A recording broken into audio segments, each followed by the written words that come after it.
Pozdravljeni. Še zadnjič letos začenjamo vikend posvečen dirki za veliko nagrado in tudi tokrat v uvodnem prispevku k dirki v Abu Dabiju si bomo ogledali vse tiste zanimivosti ter značilnosti, še preden se bodo aktivnosti na progi pričele.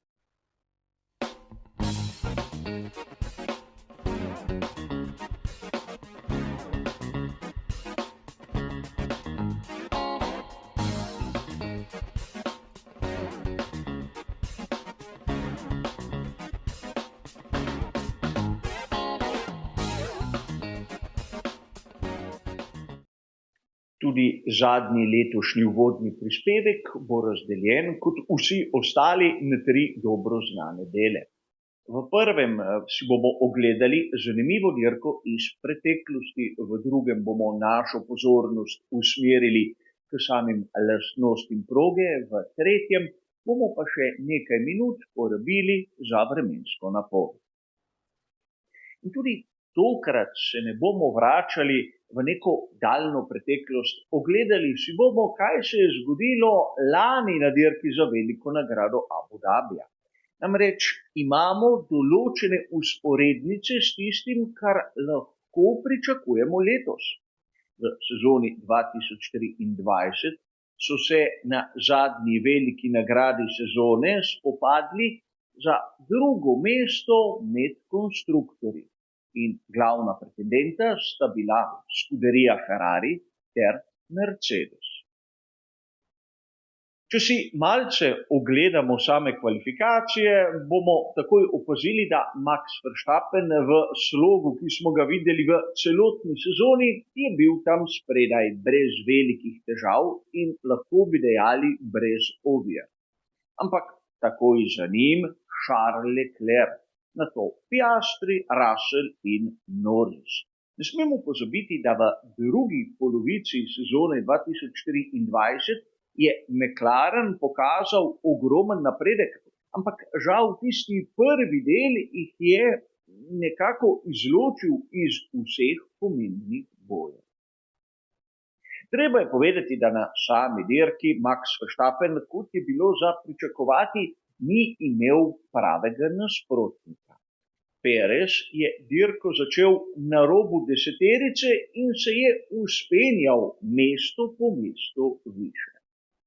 Ampak pri tem svojem vzpenjanju je trčil z Landom Norrisom in dobil kazen pribitek 5 sekund.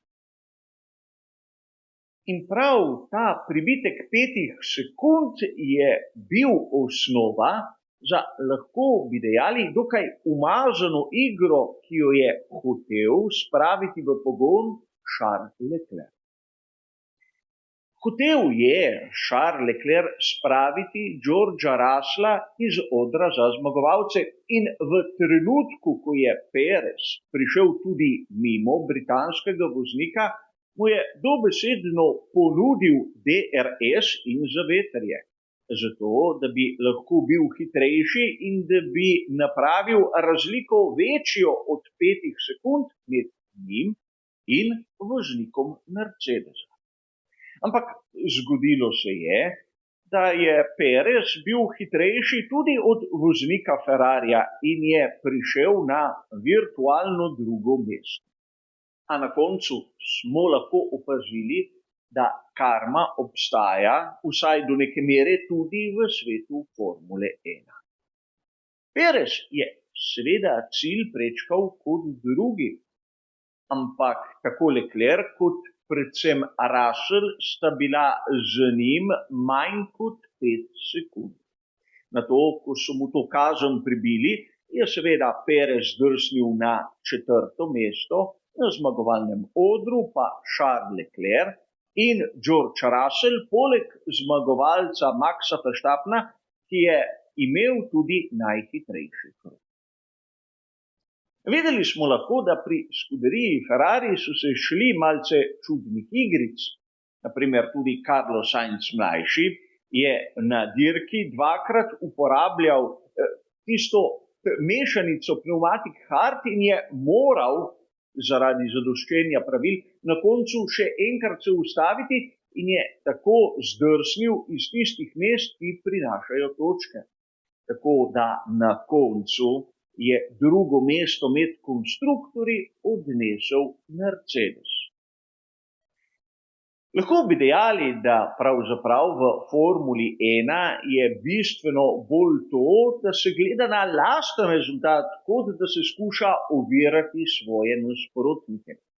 In tudi letos bo zanimivo, kajti v primeru, da na primer Ferrari odnese dvojno zmago, ampak da so pri McLarenu tretji in četrti, bodo pri ekipi iz Wokinga odnesli naslov med konstruktorji. A to so špekulacije, o katerih se bomo pogovarjali v naslednjih prispevkih. Če si sedaj malce ogledamo lastnosti proge, bomo ugotovili, da je ta v Abu Dhabiju dokaj povprečna. Namreč na znani tabeli Pirellija bomo ugotovili, da je pospeševanje in zaviranje ter evolucija same proge tista kategorija, ker je vrednost 4, torej malček nad povprečjem. V vseh preostalih kategorijah, torej mehanskem oprijemu, abrazivnosti, stresu, bočnih silah in aerodinamičnem oprijemu imamo vrednost 3. Gre za večerno-nočno dirko.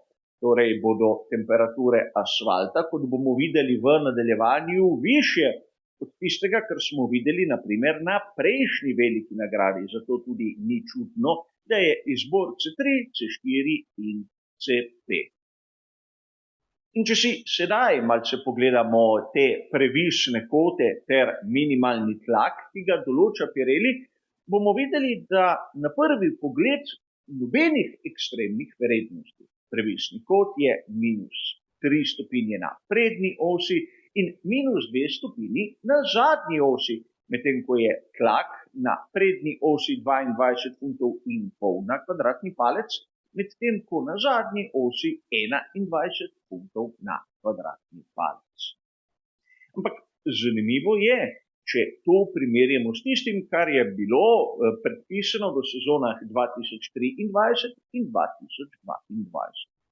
Kar se tiče previsnega kota, nobenih radikalnih sprememb, le na prednji osi je bil kot določen na -3,25 stopinje, ampak tlaki, tu je zgodba bolj zanimiva.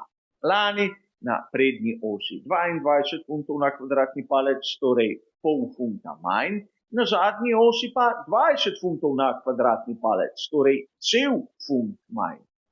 Predlani 23 funtov na kvadratni palec na prednji osi, torej pol funta več kot letos, na zadnji osi pa 20 funtov in pol na kvadratni palec.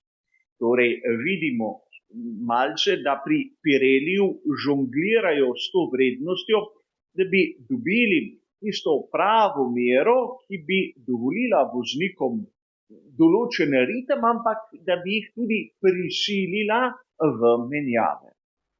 Seveda o možnih strategijah bolj podrobno v zadnjem briefingu. Tu le v uvodnem prispevku tisto, kar so izhodiščni podatki. Kaj pa vremenska napoved? V petek, soboto in nedeljo bo sončno in temperature se bodo gibale med 28 ter 22 stopinj Celzija. Sveda, ker gre za nočno-večerno dirko, bo temperatura s časom se lepo nižala. Ampak kar se tiče aktivnosti na progi, bodo v vsakem primeru se te pričele, ko bo temperatura tam med 27 in 26 stopinj Celzija, kar pomeni bistveno više kot tisto, kar smo videli še prejšnji vikend. Ampak tako še zadnjič letos smo pogledali vse te uvodne podatke in lahko začnemo razmišljati, kaj lahko pričakujemo tudi od tega dirkaškega vikenda. Ampak kaj več o tem se bomo že začeli pogovarjati jutri v prispevku pred kvalifikacijami. Za danes bo to vse. Hvala za vašo pozornost in nasvidenje.